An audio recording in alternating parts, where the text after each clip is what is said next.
Hello বন্ধুরা, আসসালামু আলাইকুম। সবাই কেমন আছেন? আশা করি সবাই ভালো আছেন এবং সুস্থ আছেন। অনেকদিন পর আরো একটি নতুন ভিডিওতে সবাইকে স্বাগতম। আশা করি পুরো ভিডিওটির সঙ্গেই থাকবেন। অনেকদিন পর নতুন একটি ভিডিও নিয়ে এসেছি।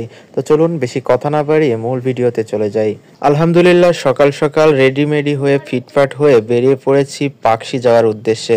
আসলে পাকশি করলে ভুল হবে, আমি রওনা দিচ্ছি এখন কুষ্টিয়া মণি পার্কের উদ্দেশ্যে। পাকশি হয়েই যাব, সেই জন্য বলে ফেললাম। আলহামদুলিল্লাহ, ওয়েদারটা অসাধারণ সুন্দর ছিল। শীতের মিষ্টি রোদ গাছের ফাঁক দিয়ে রাস্তার উপরে পড়তেছে। সবকিছু মিলাই পরিবেশটা খুবই সুন্দর লাগতেছিল। আর এই সুন্দর আবহাওয়ার ভিতরে বাইক চালিয়ে উড়াধুরা রওনা দিলাম আমার গন্তব্যের উদ্দেশ্যে। তারপরে রকেটের গতিতে দেখতে দেখতে আমি লালপুর বাজারে প্রবেশ করলাম। লালপুর বাজারটি পার হয়ে Ishwardi to Lalpur highway road. এই রাস্তাটি অসাধারণ সুন্দর। এই রাস্তাটি বাইকারদের জন্য খুবই পছন্দের একটি রাস্তা হতে পারে, কারণ যেমন চওড়া তেমন সোজা একটি রাস্তা। একবারে 10 থেকে 11 কিলো, তেমন বড় ধরনের কোনো ব্যাঁক নেই এই রাস্তাতে। এই রাস্তাতে বাইক চালিয়ে খুবই মজা পাই আমি। তারপরে আমি কিছুক্ষণের মধ্যে ঈশ্বরদী রেলগেটে প্রবেশ করলাম। এসে দেখি রেল ক্রসিং এর সিগন্যাল পড়ে গেছে। তারপরে অনেকক্ষণ সেখানে ওয়েট করার পর তারপরে অবশেষে সেই টেনবাবাজির দেখা পেলাম। বিড়বিড় করে পার হয়ে গেল। তারপরে ঈশ্বরদী রেলগেট পার হয়ে রূপপুরের উদ্দেশ্যে রওনা দিলাম। রূপপুরে এসে দেখি উপর দিয়ে ট্রেন যাচ্ছে, নিচ দিয়ে গাড়ি চলতেছে। আপনারা খেয়াল করে দেখেন, ওপর দিয়ে রেল লাইন, নিচ দিয়ে কি সুন্দর একটি টানেল। এদিকে রূপপুর মোড়ে প্রবেশ করতেই সামনে পড়ে গেল বিশাল এক গরুর মিছিল। বুঝতে পারতেছিলাম না এটা কি কোনো বাজার নাকি কোনো গরুর খামারে ঢুকে পড়েছি। তারপরে সেখান থেকে বেরিয়ে একটানে রওনা দিলাম লালন শাহ সেতুর উদ্দেশ্যে, রূপপুর পারমাণবিক বিদ্যুৎ কেন্দ্রের সামনে দিয়া। আপনারা এই যে আমার বাম সাইডে দেখতে পাচ্ছেন, এটাই রূপপুর পারমাণবিক বিদ্যুৎ কেন্দ্র। বাংলাদেশের একটি বৃহত্তম মেগা প্রকল্প এই রূপপুর পারমাণবিক বিদ্যুৎ কেন্দ্র। আমি নিজেও এই রূপপুর পারমাণবিক বিদ্যুৎ কেন্দ্রেই চাকরিরত অবস্থায় আছি এখন। আমরা রূপপুর পারমাণবিক বিদ্যুৎ কেন্দ্রের 8 জন কলিগ মিলে আজকে কুষ্টিয়া মণি পার্কে একটি পিকনিকের আয়োজন করেছি। সেই উদ্দেশ্যেই আমি যাচ্ছি।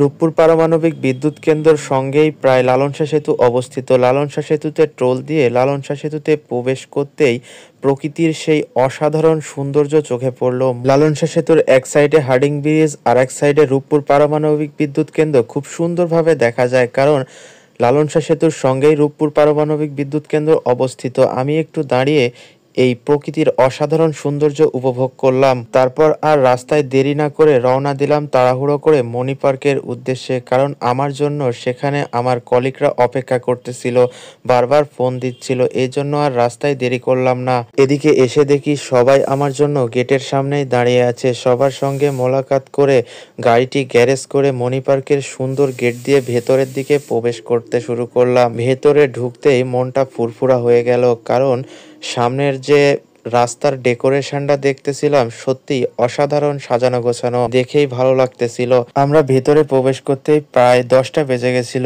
সেই জন্য রান্না বান্না করতে একটু দেরি করে ফেলেছি। সেই জন্য আর সময় নষ্ট না করে আমরা রান্না বান্নার কাজটি শুরু করে ফেললাম। আমরা এখানে পিকনিকে আজকে 8 জন একত্রিত হয়েছি। 8 জন ভাই ব্রাদারের জন্য 4 কেজি গরুর মাংস, সঙ্গে আরো ইলিশ মাছ ইত্যাদি আরো অনেক খাবার আছে। সেই জন্য আর দেরি না করে রান্না বান্নার কাজটি স্টার্ট করে ফেললাম। এদিকে আমাদের রান্না করার জন্য যে খড়ি আমরা কিনে এনেছি তা অধিকাংশটাই শুকনো নয়, ভেজা ভেজা খড়ি।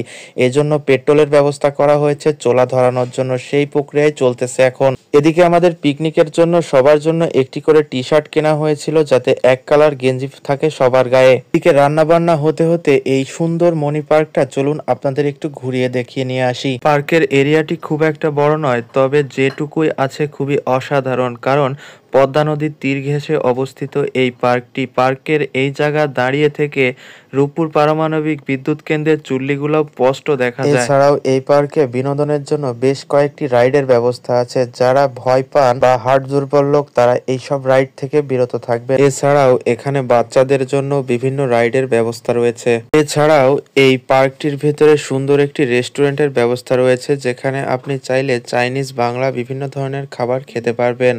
তবে এই পার্কটিতে জোড়ায় জোড়ায় ঘোড়ার মানুষের সংখ্যাই বেশি দেখা যাচ্ছে। এই পার্কের সব থেকে আকর্ষণীয় বিষয়টি হলো পদ্মা নদীর ধারে একেবারে মনোমুগ্ধকর একটি পরিবেশ। পার্কের এরিয়াটা খুব একটা বড় নয়, কিন্তু পরিবেশটা অসাধারণ, প্রাকৃতিক সৌন্দর্যে ভরপুর। এদিকে আমরা পার্কের প্রকৃতির সৌন্দর্য উপভোগ করতেছিলাম, আর আমাদের এক কলিগ অন্য কিছুর সৌন্দর্য উপভোগ করতেছিল। এসে দেখি লাইন মারা শুরু করে দিয়েছে আরেকজনের সাথে। তাকে জিজ্ঞেস করলাম কি ব্যাপার, কি হচ্ছে? সে বলতেছে তেমন কিছু নয়, মেয়েটি একা একা ছবি তুলতে পারতেছিল না, আমি একটু হেল্প করলাম আর কি। বুঝলাম না এমন হেল্প আর কতজনকে সে করেছে।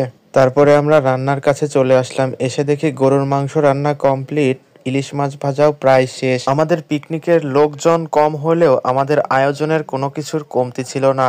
বিশাল সাইজের একটি বক্সেরও ব্যবস্থা ছিল, আর এই এক বক্স গোটা পার্কের মানুষকে চাঙ্গা করে রেখেছিল। আমাদের বক্সের গানের আওয়াজে বিভিন্ন সাইডের মানুষেরাও এসে নাচানাচি শুরু করে দিয়েছে।